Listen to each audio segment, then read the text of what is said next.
morning, everyone. I think we should start. There are still people coming in. We have 71 people registered for this session, so I think we're about halfway, but let's try to start because in the end of the day we have a lot of interesting guests. My name is Leon Willems. In my daytime job I work for Free Press Unlimited, and we brought you a number of excellent speakers which I intend to give the stage for somewhere between 5 and 10 minutes, which is too short, of course. I just wanted to highlight that the session is going to be streamed, and in the session, in the website, you will find the entire streaming package, plus articles related to whistleblowing and the problems of whistleblowers and journalists and the relationship. The objective of the session is to explore how the relationship between journalists and whistleblowers can improve. So I'm going to introduce the main speakers we have here. On my left side first, Yasmin Mutajami. She was the Assistant Vice President of Food Security of Nestlé. And she was in that position from 2000 until 2010. And in 2006, basically because she saw that problems were arising with some of the food products that could endanger public safety, food safety, she started internal whistleblowing, finding out that basically no one wanted to listen to her. So she started in 2006 a novelty career, which was you see something that is going wrong, you try to report it, you think that you're doing a benefit to the public and the company, and in fact what you face is that nobody listens. She will explain how her experience has been since. In 2010 she was fired, and that resulted in litigation cases, etc. And in 2012 she decided to bring her case to the media. So we're looking at someone with 10 years of experience in whistleblowing. At the far left side, we have Daniel Lizarraga. He is one of the reporters connected to Investigative from Mexico. He works for that outfit, and he was one of the founding partners of Mexico Leaks, which started earlier this year, a combination of media that are operating an anonymous whistleblowing platform.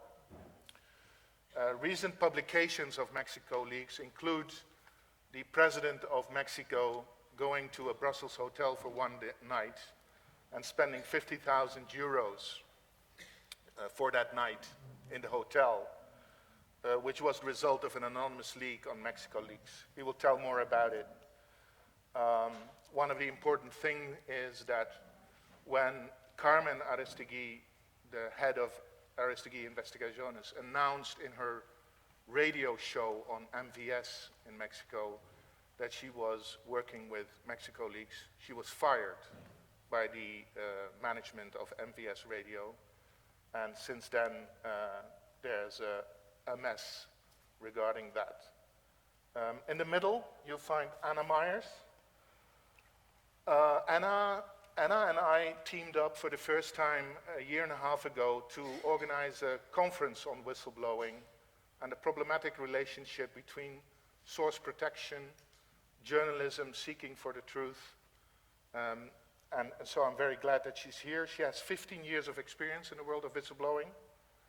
She was recently appointed the executive director of the Government Accountability Project, which was set up after the publication of the Pentagon Papers, so it exists for a long time, was set up to defend whistleblowers. And I also worked for Public Concern in the UK, an NGO dedicated to defend whistleblowers. And in 2011, she's helped set up and coordinate Whistleblowing International Network to connect and help organizations to support whistleblowers worldwide. So we have an excellent group of people here. Just before we start, and I withdraw myself from the stage a little bit, a whistleblower, as a definition, is any person who repeats or discovers information on a threat or harm to the public interest in the context of their work-based relationship. So just to give you a heads up on a definition of whistleblowing, not everything is whistleblowing. We won't go into the details on seeking further clarification on that. The objective is to find ways to improve whistleblowers and journalist relationships. Yasmin, can I ask you to start? Yes. First, good morning, ladies and gentlemen. I would like to thank Leon, David Kaplan, and also the organization committee for inviting me here to this conference. It's an honor, but I would like also to thank Edward Snowden, not necessarily here for what he has revealed to the world, but because through his action, he has put whistleblowing at the forefront of social debates and on the agenda of regulatory authorities. Through his work, as well as other whistleblowers, they have paved the way for other whistleblowers to speak up. However, not all whistleblowers are receiving the same degree of media support as Edward Snowden. There are many whistleblowers who are unknown to you, yet they have stories which are as compelling, and they have gone to the same degree of hardship and personal sacrifice. So actually, the scandal is that there is no scandal in many cases. I'm sure that by now you recognize that today governments alone are not able to protect public interests, partly because they have issues within their own structures, and partly because they are under the strong influence of the lobby of multinational corporations. You just need to follow what has happened after the Maggie scandal in India to see what happened to the Food Safety Authority for raising issues with some products. However, what matters to them is the public opinion. And this public opinion is to much degree influenced by the media and particularly investigative journalists. The CEO of Nestle, after a scandal in India, mentioned that what matters to consumer is perception, consumer perception. So I'm asking the journalists to think, why don't we use consumer perception to promote ethical values in our society, which are badly needed? However, media needs whistleblowers to get inside stories. Vice versa, the whistleblowers need media to get out their story. Without the media, they will not be heard. They might even be crushed by the other party, by the so-called bad guys. So both the whistleblower and the media, together they form a strong team that I prefer to call the fourth power, to make the world a better place to live. What follows is a number of issues that I have experienced while interacting with the media. Before I mention this, I should say that very often journalists approach me and they say they are an investigative journalist. But I realize that they do not investigate anything. They just pick my documents and they pick and choose whatever they like, and they write a story. So I'm not sure if all those people who call themselves investigative journalists are investigative journalists. However, one of the main issues that I have had with the media is the criteria for reporting. For a whistleblower, he or she is acting on the principle of what is wrong. No matter what is the impact, whether it's one person who is injured, one person who is endangered, or it is 1,000 people. whether it's 1 million or 100 million. It doesn't matter. It's the principle which is wrong. As Montesquieu, the French philosopher, has said, an injustice to one is a threat to all.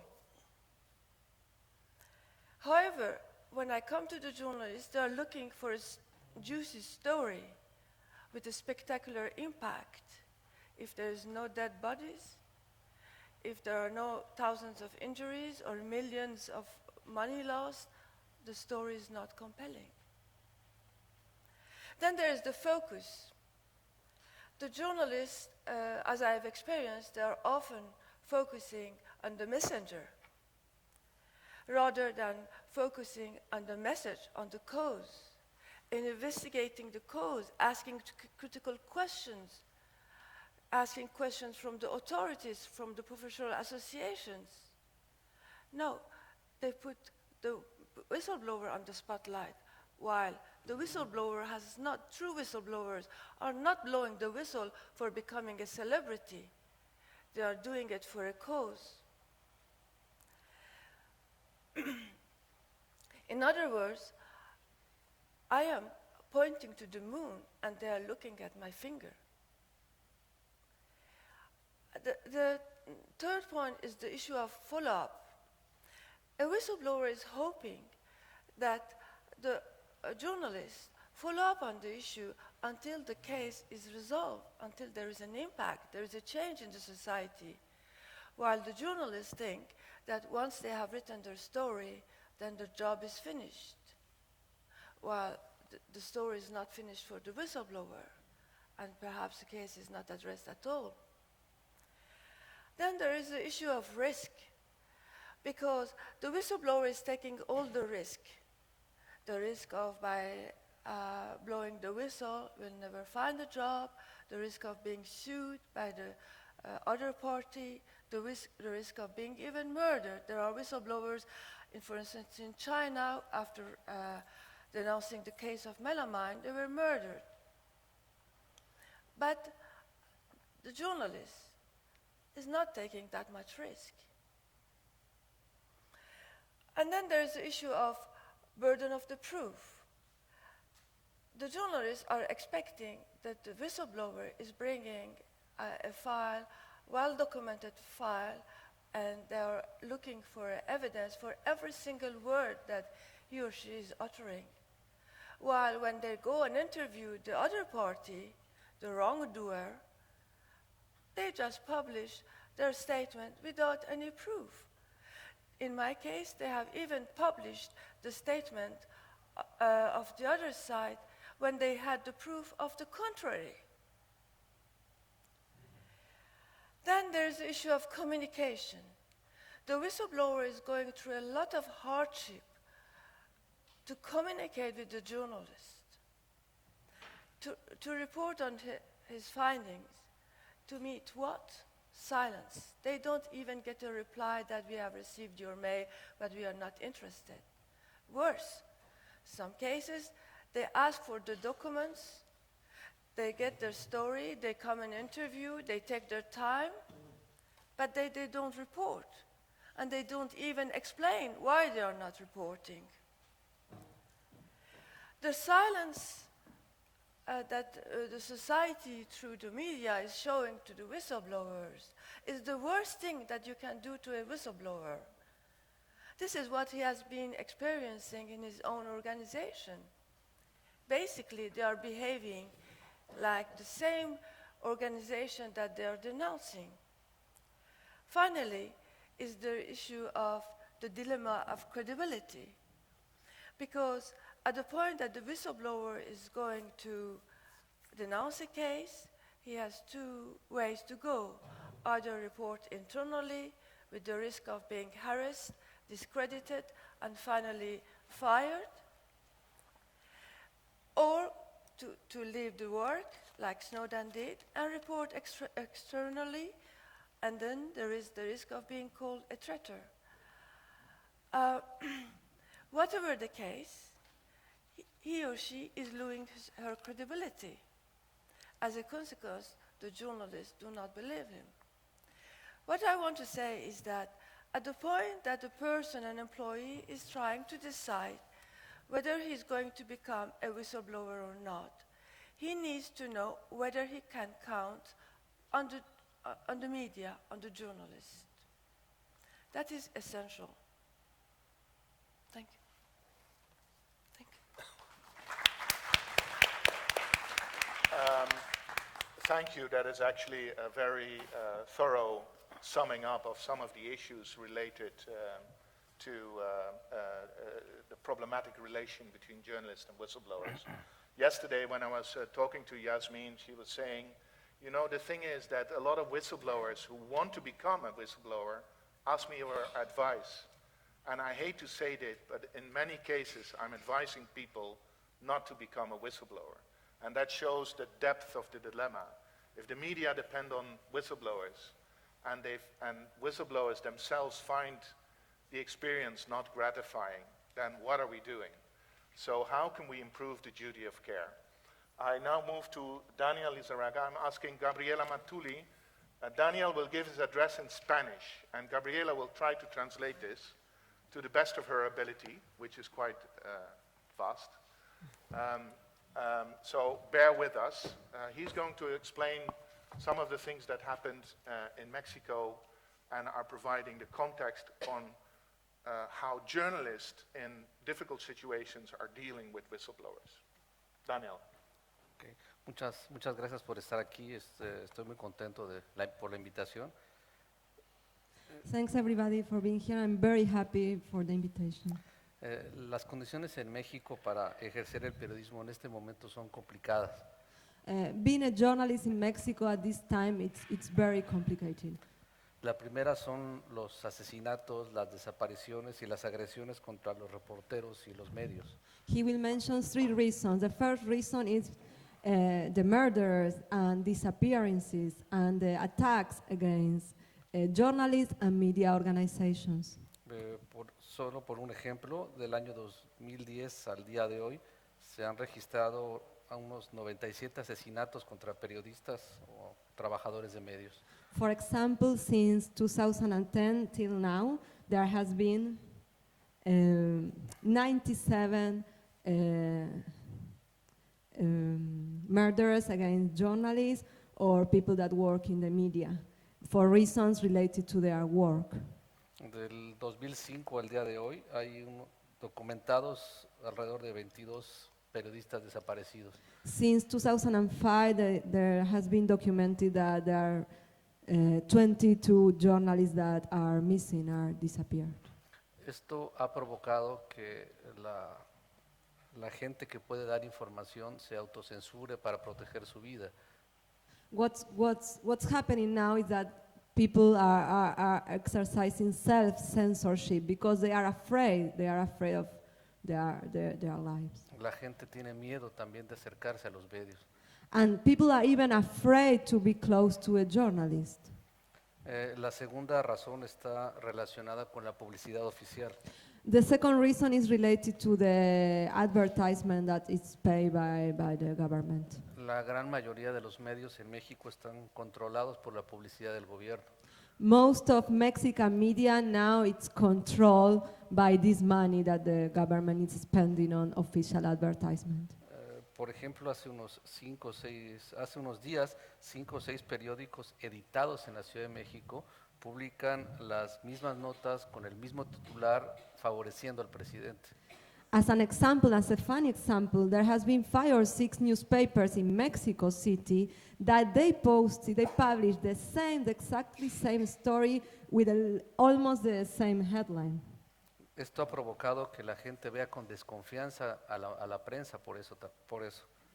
So now people don't trust media because of this kind of stuff. La tercera es que en México hay muy poca tradición de periodismo de investigación. The third reason is now in Mexico doesn't have a good tradition of investigative journalism. Por esto hay una polarización. So now there is a big polarization in Mexican society. Entre los medios comprados por el gobierno There are some media that are co-opted by the government y algunos medios en contra del presidente. a media that is really against the president. Las dos trincheras las veo muy riesgosas. And both extremes he thinks are dangerous. La primera por obvias razones The first one, for obvious reasons, y la segunda porque se ha convertido en un periodismo de trincheras sin rigor.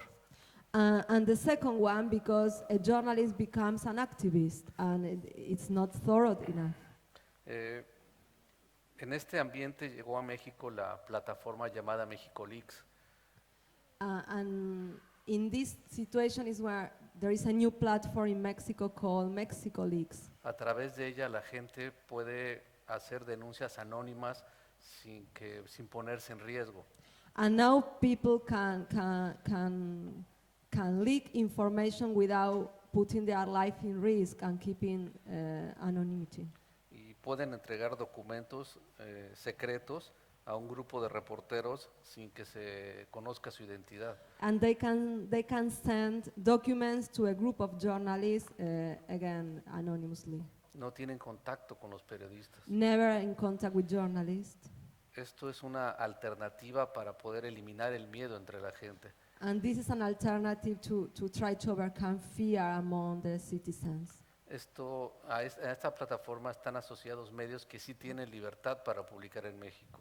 And this platform is comprised by different media that have freedom to report in Mexico. Algo importante es que estos medios se han visto forzados a ponerse de acuerdo para trabajar juntos. And something that it's important that now there is a methodology that these different media organizations have to agree and have to work together. Y publicar el mismo día. And they have to post the same day. Esto es novedoso en México. This is something new in Mexico. Nosotros hicimos en Aristegui Noticias algo similar con un reportaje que se conoce como La Casa Blanca de Enrique Peña Nieto. With Aristegui Noticias, they did something similar and they published a story about the White House of Enrique Peña Nieto, the Mexican president. Esto es un asunto que le preocupó mucho al gobierno de México porque no estaban acostumbrados a eso. Mexican government was really worried about this because they were not used to this kind of projects, collaborative projects. En la estación de radio donde yo trabajaba, cuando firmamos con México Leaks, participamos con México Leaks, eso lo usaron como pretexto para corrernos. He was working with his team in a radio station, and when the radio station noticed that there are bylines in this Mexico Leaks project, they were all fired, the journalists, including him. Tenía unos 2 meses que habíamos publicado lo de la Casa Blanca. This was more or less 2 months after they published this White House story. Y no sabían cómo despedirnos. And they didn't know how to find reasons to fire them. Y argumentaron que no le pedimos permiso a la empresa. And the reason they say is because they never asked permission to the radio station to work on this. Esto en lo particular me sorprendió porque yo ya había hecho cosas con otros trabajos con otros organismos. He was very surprised because it was not the first time that he was doing some work with different media. Por ejemplo, con el National Security Archive. For example, with the National Security Archive. Nosotros supimos que de la presidencia llamaron a la estación de radio. People from Mexican presidency, they called the radio station. Es decir, no solo la Casa Blanca, ahora mira en qué se metieron. And they say they are not only working, they don't not only publish this story about the White House of the president, now look what they are doing. Sin embargo, México Leaks sigue siendo una alternativa en este momento para México. But however, Mexico Leaks, it's still now an alternative in Mexico. El problema es que hay tantos problemas en México que la gente ha usado la plataforma solo como un buzón de queja. The problem is that there are so many problems in Mexico that people are using the platform as a complaint box. Por ejemplo, la gente se queja del tráfico o de una vecina. Or exactly, they are complaining about a neighbor or the traffic jams. No obstante, han llegado algunas cosas buenas. But still, among these, there are some good and juicy stuff. Por ejemplo, filtraron una reservación en un hotel en Bélgica para el presidente. For example, they found a hotel room reservation in Brussels for the president. Por 52,000 euros It was 22,000 euros. y una gran comitiva de 37 personas. 37 people traveling with the president. El problema está en que los medios de comunicación involucrados en esto somos muy pequeños en cuanto a número. The problem is that the media organizations that are working on these issues in Mexico are quite small. Y no tenemos dinero para desarrollar esas investigaciones. They don't have money to keep up with these investigations. Estamos buscando alternativas de cómo poder desarrollar estas investigaciones And they are trying to find alternatives porque requieren de mucho tiempo. because it needs a lot of time. También hemos tenido que revisar con cuidado lo que llega porque a veces son denuncias malintencionadas. And they also really need to check these leaks because sometimes there is a hidden agenda on the leaks. Uno de los problemas que hemos tenido también es que ahora queremos sacar todo al mismo tiempo y eso se ha vuelto también difícil. And there is a methodological problem because if all media have to broadcast or publish on the same day, this is a burden, it's an obstacle to work. Pero más allá de esto, México Leaks representa una gran oportunidad para los medios y creo que para la gente que tiene información valiosa. But he still thinks that this is a great opportunity for media and for citizens in Mexico. Creo que la segunda etapa debe ser ganarnos la confianza de la gente. Yeah. And what's next is to build the trust and gain the trust of these citizens. Y sacar las cosas de alto impacto de la mejor manera. And try to publish high impact stories.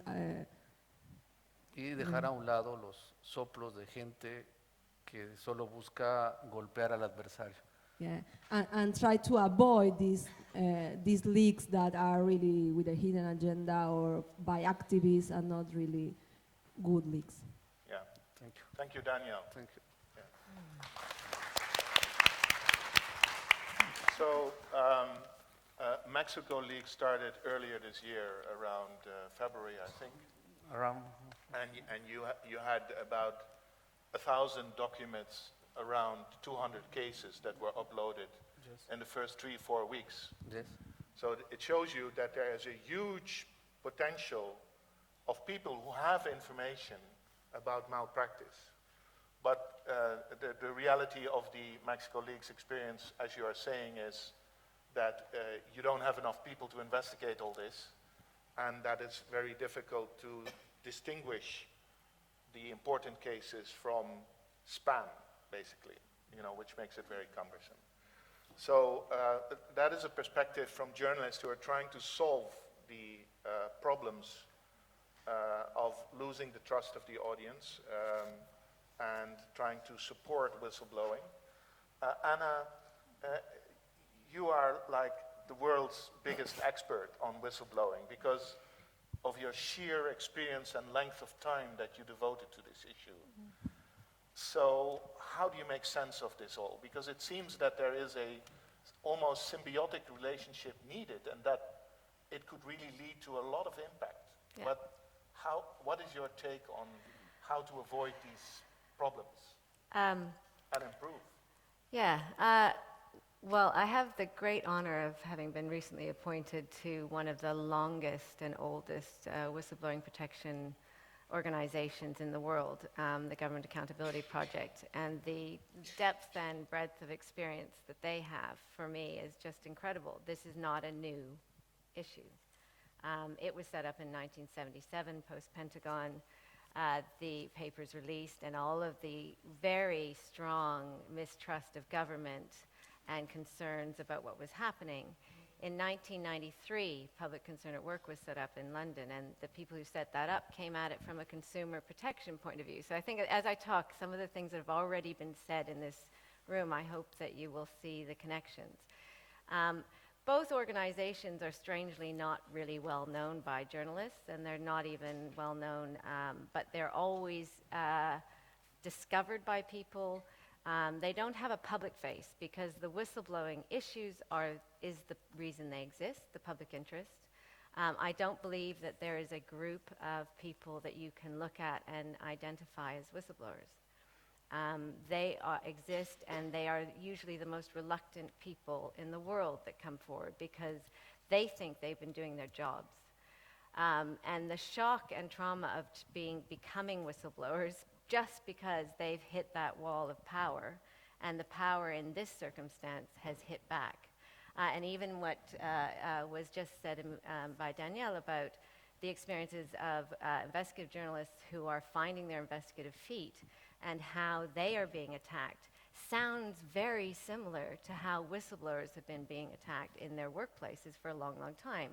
If you're going to be fired, you're not going to be fired for doing the thing that is the thing they want to fire you for. They're going to find a reason. So you can't fire a journalist for being a journalist, but you can say they didn't have permission. You can't fire a food safety compliance officer for being a food safety compliance officer. You find other reasons. So how power will attack people and attack their credibility when journalists are in the line of that fire, they will be experiencing what the whistleblowers have experienced in their workplace. One of the organizations that I have found, again, I go around the world just admiring people, really, and learning from them. And one of the organizations that has struck me as one of the most interesting is, and I'll say this, I will butcher the name because it's in Serbian, Pištaljka. The Pištaljka, it means the whistle. And it was set up by two investigative journalists who worked for their state paper and had blown the whistle on conflicts of interest in their paper and had been fired. And they set up an NGO, independent media organization. And from a whistleblowing perspective, and I've worked with what I call the whistleblower protection, and I would say whistleblowing protection community for 15 years. So I have a legal background. I am delighted not to be in court arguing about contracts and who owes who to which corporation. I'm absolutely delighted to be working with individual whistleblowers, helping them feel more protected, because the reason I want to support them is because I want the information that they have that tells me how my child might be at risk eating the food products that aren't safe, my family taking the train that might derail, my family who's working on the oil rig that is about to blow up, and my family who's trying to save funds to go to university and find out the bank is imploding. That's why I support whistleblowers and why it's so deeply important, and why journalists need to think through it a little. Journalists do great work, and they need to still be journalists. They can't be everything to everybody. There is this whistleblower protection community in the middle that can help because they're thinking through the public interest and why you would protect the whistleblower, and they can be there longer term. But I think one of the things that Pištaljka has done is combined some of that because it's really important. And they were one of the first organizations to host a roundtable in Serbia, bringing together Serbian whistleblowers to talk about what whistleblowing means in Serbia. And this, from a experience that I've had dealing with media over the years, and in Western and UK environment in particular, if you really promote whistleblowing and whistleblowing protection, guess what? The story might not come to the journalist. The story might go to the regulator or the prosecutor and be dealt with. So isn't this counteractive to getting the story? But for this organization, the people running this is about building democratic accountability in Serbia. This is about citizens feeling like they can be part of building the systems in their country. And it's deeply important for him and the people there, Vladimir Radimirovic, who's the editor, to have that as well. The journalist stories are never going to go away. The whistleblowers are never going to go away. But there's an interface and a reason why this is so important for both improving our democratic accountability and perhaps being a democratic catalyst or an accountability catalyst. So when I think about people losing their lives for either blowing the whistle or reporting on it as journalists, for me, that is whistleblowing at the absolute sharpest end. But I've also talked and worked with whistleblowers who are working in a care home in the United Kingdom. And I'll give you a quick example. A while ago in the UK, and I would say that the maturity is a little bit more advanced in some ways there. But Public Concern at Work, which is a legal advice center, had someone ring up.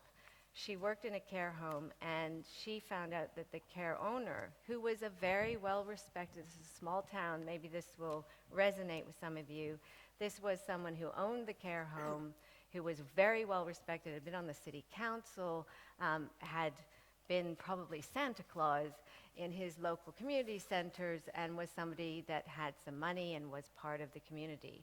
And he was abusing elderly women who had dementia in the care home. And guess where the benefit of the doubt goes? It goes on this individual. It seems impossible that this is happening.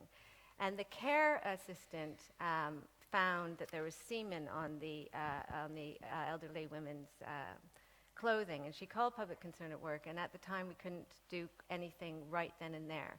We tried to get the police involved. They said there wasn't any evidence, so we had to wait till the next time. And at that time, Public Concern at Work had to actually pay a forensic lab to analyze the samples. And there were all sorts of reasons in the legal system why non-police doing this work, and we got through all of that. In the end, because there was the evidence, the owner of the care home was put in jail. And at the time, we had to do this. Whistleblowing was not well known in the UK. Everyone thinks the word whistleblower is a good word in English. When you use it in Arabic, it's a neutral word. When you use it in Japan, it's a neutral word, because in Arabic and in Japanese, there are other words for whistleblowers. In English, whistleblower is neutrally okay, but there was grass, snitch, traitor, betrayer.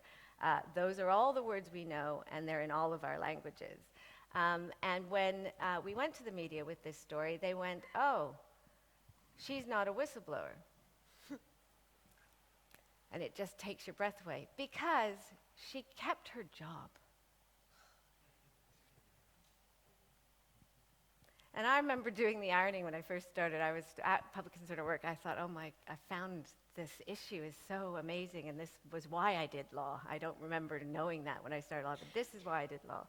And doing the ironing at home, and there was an ad for a fictional film, and I was wondering what it was. There's a woman running down the hall being shot at, and it was in a bank, so it seemed highly unrealistic at the time in the UK. And it was called, and at the end I thought, it's called The Whistleblower. So whistleblowing means you get shot at, means you lose your job, you lose your family, you lose, if it works, and it does, it still will only work with great risk. People's lives change by blowing the whistle. But those are, unless you're that, you can't be a whistleblower. And yet whistleblowers are also experiencing all of that. So when Yasmin was talking about they're looking at my finger, the finger has to be protected in order to point at the moon. For God's sakes, look at the moon. And work out what the story is, what the real story is. Because you hear the media getting pulled into the story that is the individual whistleblower. And yes, those are heartbreaking stories, and we need to protect them, but we need to protect them because we need to listen. They didn't do this to become the story. And in the end, sometimes the credibility that they need is to be the story, for us to remember them. So as Snowden, I think when Edward Snowden blew the whistle, for those of us who've been working in the field for as long as we have, it didn't feel like a revolution. It felt like the world had shifted, it had gone into another gear, the secret was out, that here was someone who had raised the issue, had chosen the journalists to whom he spoke to, and this is after WikiLeaks. So there was some learning that had happened from seeing how sometimes that even put people at risk. Chelsea Manning had anonymity, but being on your own is a very difficult place to be, and in the end, there was no support for that individual. So one of the things that the whistleblowing protection community does is say, you are not alone. Journalists may not be able to hug every whistleblower. We're there to hug all the whistleblowers. But you need to understand, and you need to think about your own perceptions of whistleblowing. We all did grow up in our school grounds where the one who stood up and told the teacher what you were doing got outcast. We all have our assumptions. We have to think about what those assumptions are. But I still want that one person who's in the police, in which the pressure to remain together. What happens when that pressure to support each other in the most difficult situations, police, military, means that you protect people when they're causing harm and they're committing crimes? When does that flip happen? Why do we then support the person who will break ranks? And why do we test them so much without, as good journalists or good investigators, always really looking at what they're telling us? Why are they the story first? They are the second story. They're an important story, and I'm not for 1 minute saying you shouldn't be with them, but they're the second story. So I think a number of the things that journalists and whistleblowers have to understand is each other's skill bases and skill sets. And I think that is where we work together. I don't want journalists, and I don't think whistleblowers want journalists to not be journalists and to be their best friend. But they want respect and they want to be listened to. And journalists have a lot to learn, that tip, that salacious story, actually often comes from the building of a relationship, from a trend. There were other NSA whistleblowers that Edward Snowden watched. He was the inevitable end of a system that was not working anymore. People don't know that. Journalists have many sources before and show good journalism before they get the story that makes them very, very famous. So there is a symbiosis, there is conflict, but I think there's a lot of bridges over that we can start to work and manage and make it better for all of us. Thanks, Anna. And let's applaud that too. So here we have it. We have a complicated issue. Somehow people working in the public interest are not perceived as working in the public interest, with great risk to their reputation, etc. Who in the audience can I give the floor for questions or remarks? We have a microphone, as we have a session that is streamed. There is another microphone. There has to be in the microphone, otherwise the people remote are not hearing. Thank you. My name is Ahmad Isa from Nigeria. Mine is an observation. From the part of the world where I came from, I see, and please forgive me, I see whistleblowers as being hypocritic, in the sense that in Nigeria, the only time you see them come out to expose things like this is when they are looking for some kind of recognition or political appointments. Once they blow the whistle over time and the recognition is there, they pull them closer, they give them an appointment, and you will never hear from them again. These same people will be on the same page with the government. Okay, that's a clear contextual thing, I think, in Nigeria. Who feels like answering this? I can make a small attempt. I've worked with some of the NGOs in Nigeria, and there are a lot of other whistleblowers. So what you're trying to do is talk to the ones who will not wait. So I've often thought of it as, if no one else speaks up in a society, then there's a couple of good people who go, okay, that's a really good piece of information. Here's my back pocket, and I'll put it there until I can use it for my own. And when corruption, and at the political level, and at the high level, you're talking about high-level people. This is not the run-of-the-mill, the ones we're talking about who are run-of-the-mill individuals who can do amazing whistleblowing because they are actually working on the ground and actually seeing what's going wrong. These are people who get information, put it in the back pocket, and rely on the silence of everyone else. And then it becomes a political pawn. If that's what journalists think is whistleblowing, they've got it wrong. You need to not even use the term whistleblowing for that. That's about my interest, your interest, and we'll trade it. Whistleblowing is, and where the discussion and the public debate in these countries needs to happen, is about you and I taking responsibility for each other and speaking up. We've got to take that language away. Whistleblowing has become this good word, but it's also a word that's used and then it gets undermined for the rest of us.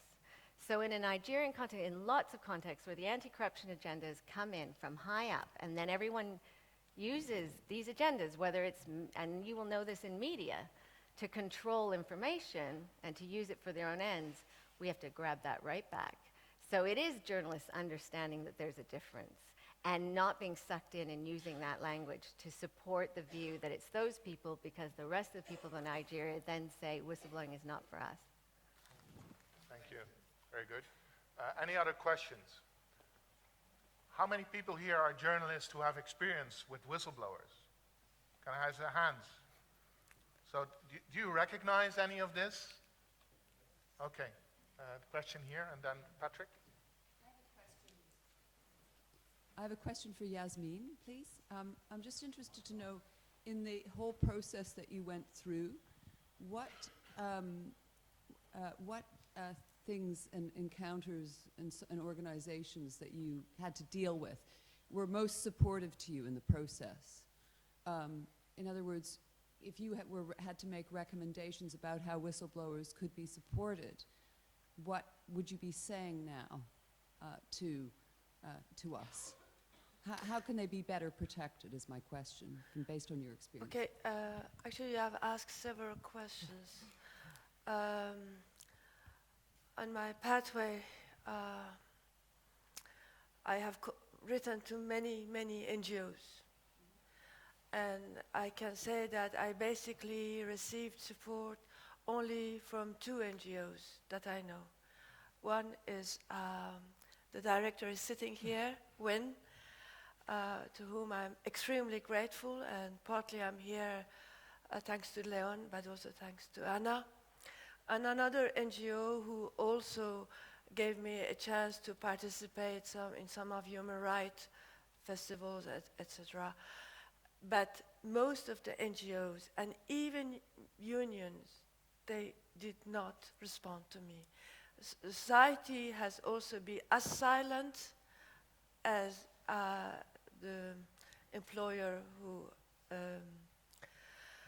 has been doing the wrong thing. To answer to your question, what can help a whistleblower, at least I would like to speak about myself. I would like that journalists go and ask authorities to say, have you investigated the case? Have you investigated her allegations? What is your position?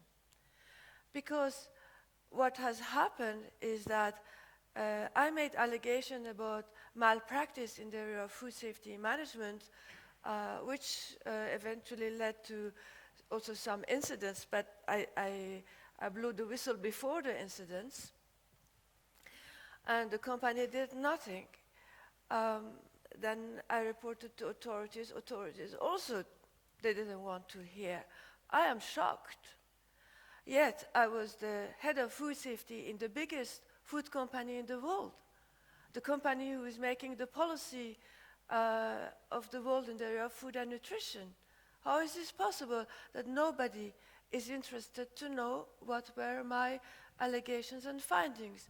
How is it possible that no professional association has asked, we want to know what are your allegations, what did you see, what did you discover? So what can help, each whistleblower has a story, it's different. They have their case, which is different. But in my case, or other whistleblowers who are like me, we need that journalists ask authorities, ask professional associations. Why isn't there investigation? In the case of HSBC leak, it took 6 years for the Swiss government to make an investigation. By that time, of course, all the documents were destroyed.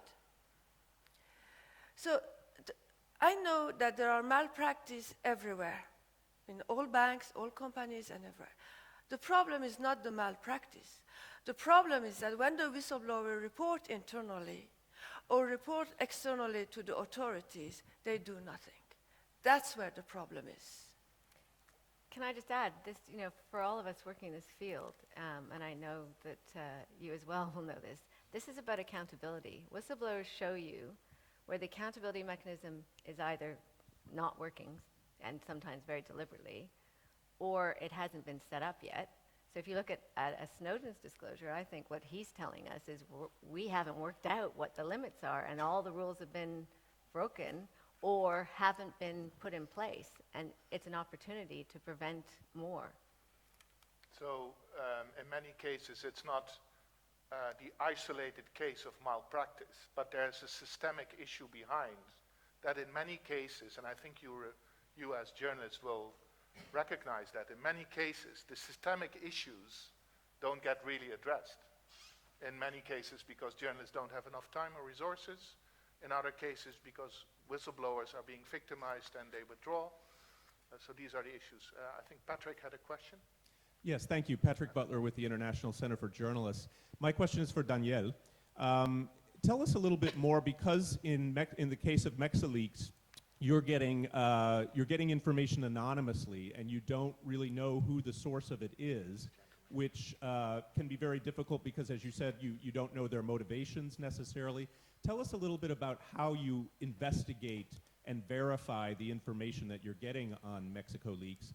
And then secondly, because it's a platform that's used by different media at the same time, do each media do their own investigation and publish on the same day, or does one media do the investigation and then everybody publishes together? How does that work?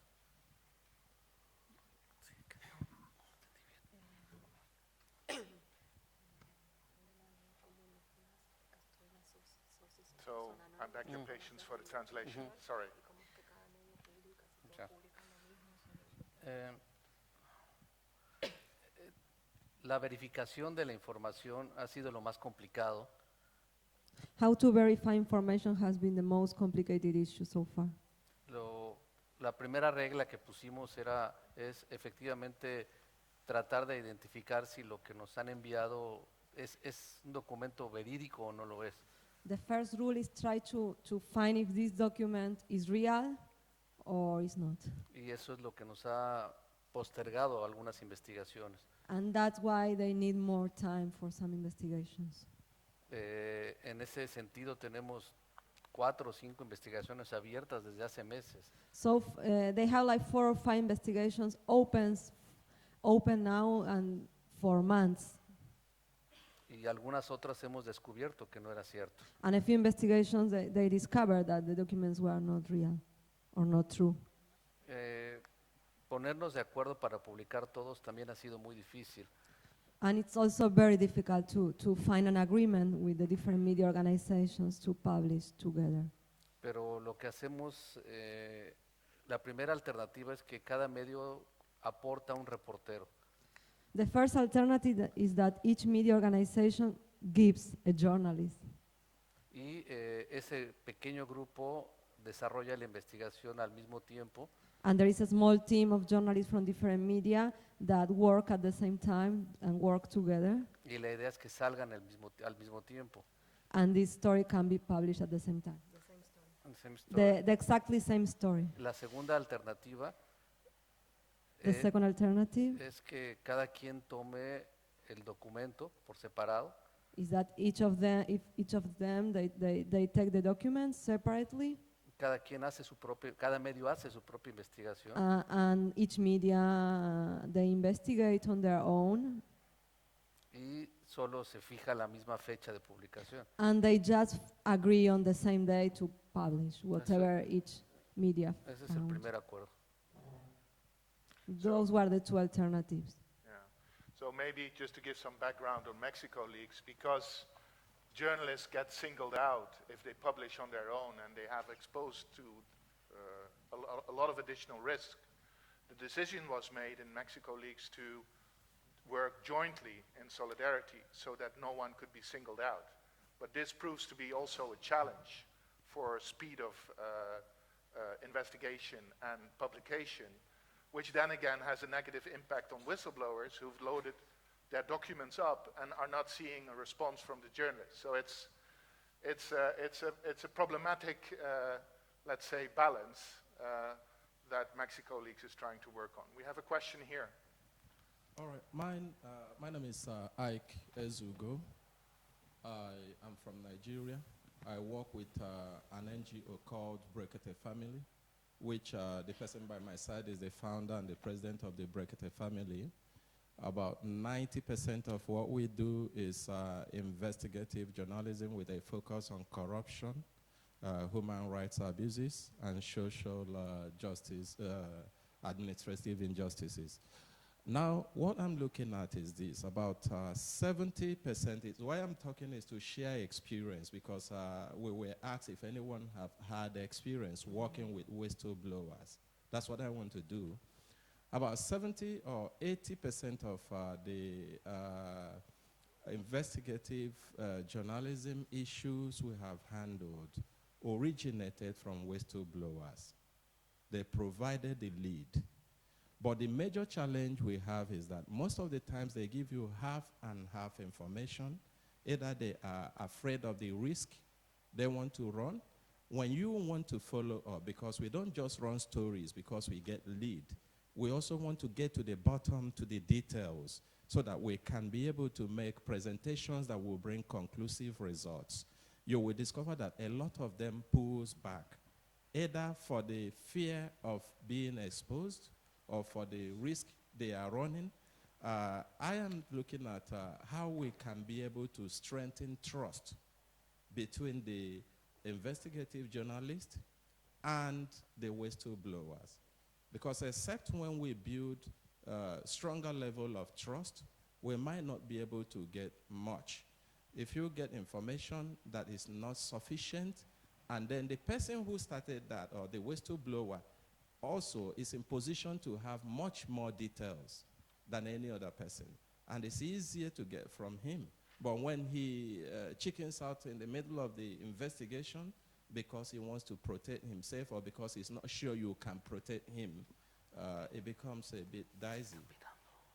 Some of our work also is uploaded on our Facebook page, www.facebook.com/BreketFamily. The only challenge is that we try to be able to carry the people along by using pidgin English so that we can make our presentations in a language they can easily embrace. But at least you could get part of that. We've had a whole lot of cases in Nigeria with respect to investigative journalism, but the major challenge to us is being able to start up a course and finish it with a whistleblower. Thank you. Maybe that is a lot of information to dig in. Your neighbor also had a question. And then I had a question in the back there, or here. Let's take those three questions and then go to the panel, because unfortunately our time is running out also. I am Micah Lee with The Intercept. My question is, Yasmin, you had said that a lot of times with whistleblowers, the burden of proof is on the whistleblower rather than on the company doing the wrongdoing. And I guess this is a hard situation because as a journalist, we can't publish anything until we have fact-checked it, until we have everything be completely checked out. And so we kind of have to put a lot of pressure on sources to make sure that they provide solid evidence that we can use. So how can journalists support whistleblowers but also remain skeptical to what they're saying? Yeah. The gentleman I here. That's one more question. Okay, my name is Wasim Abbasi. I work for the News, Pakistan's largest English daily, as an investigative journalist. I interact with whistleblowers a lot for corruption stories, and I have almost similar point of view about what Yasmin has said. We salute you for your all courage and everything. I know that, whistleblowers are actually the heroes, but the journalists are also not villains. Basically, sometimes we have our own considerations and limits.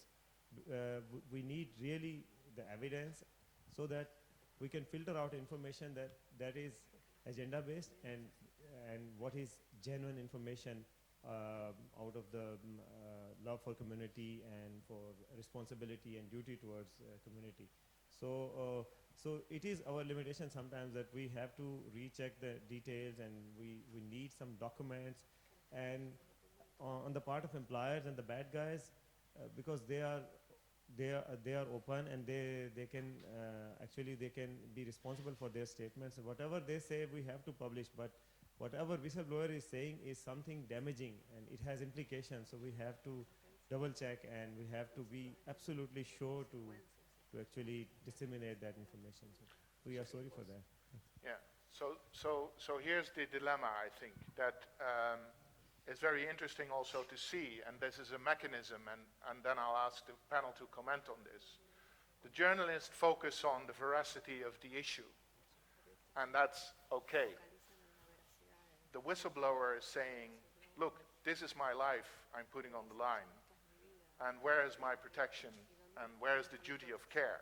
So how far do you go with that? So can I ask you consecutively to come up with strategies that can cement a better working relationship, even though the whistleblower has a different role and a different thing to do than the journalist, because I think that everybody here respects that. But still, we're facing these problems. How can we improve? Maybe Yasmin, Anna, and then Daniel. Yeah, first, I need to make sure that there is no misunderstanding. I think the whistleblower has to bring the proof. Personally, I provided all the documents. So that's not the issue. The issue is that when the journalists question the other party, they make statements which discredit the whistleblower. But then they do not verify if their statement is valid. They don't ask proof from the other side. That's the issue. I'm saying that for every word that the other side is also giving, ask the documents. So I'm not against verifying. On the other hand, on the contrary, I'm asking the journalists to dig into this issue, to go and ask why and why and why, and ask for even 5 times why, to go to the root of the problem, to turn every stone to get the truth.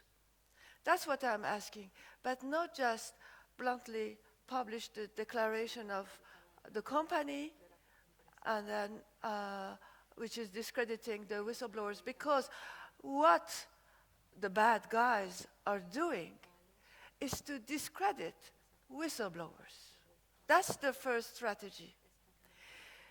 In Switzerland, you can fire a person within 3 months' notice. They kept me 4 years under harassment. Why? Because first they had to discredit me, to destroy me, before they kill me. They could have fired me immediately if I had done something wrong. Anna, the relationship, how do you build the relationship? Yeah. I certainly know that at the Government Accountability Project, they work both in coalition. So there's the whistleblower and the case, and then there's the issue, and there's a coalition of NGOs working on the issue, and they work with journalists who trust the organization and journalists they trust. And sometimes the story isn't one story. Sometimes the first story isn't the whole truth, but it's certainly en route. And part of it is to be able for the journalists to know which questions to ask, so that there is then the information that then more of the whistleblower story can come out. Because if it all comes out in one go, then there's an ability for the other organization, the other side, to line the ducks up. And also, some of what a whistleblower's information has only makes sense when you have the deniability, or and I think that's what's so interesting about whistleblower stories. It's not going to arrive as a perfectly formed story. Whistleblowers in the end may have the end piece, the middle piece, and sometimes the beginning piece. They can tell you, though, who to ask, and they can tell you where other information lies, even if they don't have it. So you have to think of this a little more broadly than either just the tip of the iceberg or the whole story. And I think that also there's a trend now, and I think we were talking about this yesterday. Whistleblowing isn't going away. In fact, it's speeding up, partly through new technology and the ability of information to get out, but partly because a lot of our systems of regulation in countries where we used to rely on that, now there's countries that never had any regulation, but those are breaking down. Unions have broken down. All of those, that community is part of a whistleblowing protection community. For me, journalists is sometimes the last point of call, or ought to be the backup when everything else fails. Sometimes they're the first port of call.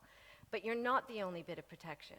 And I think that's where it leads back to public opinion. You have a role to make sure whistleblowers are not seen as the lunatic fringe, the individuals who come out because they're clearly just running into the fire and they're on fire anyway, and who wants to hug a person on fire. And they are not going away, and there's more of them. So this isn't individual at all. There is a community of whistleblowers. There's often a community within the field that you're getting the one whistleblower from, but you just don't know where all the other whistleblowers are. Daniel? Bueno, creo que lo importante es no transcribir lo que dice el documento.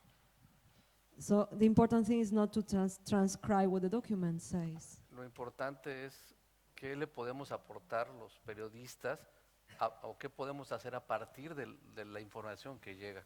So you start with the document and what the journalist can do starting with that document. En medida en que nosotros podamos tener mucha más información a partir de lo que llegó, es una manera de proteger a la propia fuente. So if you, after the document, you get more, the journalist get more information, this is a way that you can protect the journalist. Yo supongo que quien filtra está asumiendo un riesgo. So he imagines that whoever leaks something, they are taking a risk. ¿Qué vas a hacer como periodista para quizá protegerlo aún más? So as a journalist, you really need to think how you can better protect that person. Y una manera de protegerlo, creo, es hacer una investigación lo más profunda posible cuando así sea el caso. So one way to protect is that your investigation is very thorough and in-depth. Incluso conseguir más documentos de otras fuentes. More sources, more documents. Que ese documento sea la alerta o el inicio puede ser de una gran investigación. That document can be the starting point of a great investigation. Anna? Very quickly, just to blow the horn of Pashtalka again, one of the things, there's a number of things, but the editors and then the people, the journalists that work in that organization are already well respected. Secondly, they did put in a sort of secure drop, so they got documents, but they also had a freedom of information law that they wanted to show could be used by citizens, so they use it as a citizen. They never rely on the document that comes into their secure drop. They only write stories on documents that they can get at. So they make the freedom of information applications. They then get the document. They know where to ask. They know how to ask for it. They get the document. The public trusts this organization not because they're quick off the mark to do stories, because when the story comes, it is a story that people can rely on. And guess what? The state paper that fired them then reprints the story. Okay, great. So we just wanted to open up this issue for you, and I hope you enjoyed it. Of course, everybody in the panel is available to do follow-up sessions and to be interviewed, etc. But for now, we have to close the session because the next group is coming in. I would like to get a big applause from you for the people in the panel. And thank you for your attention and coming.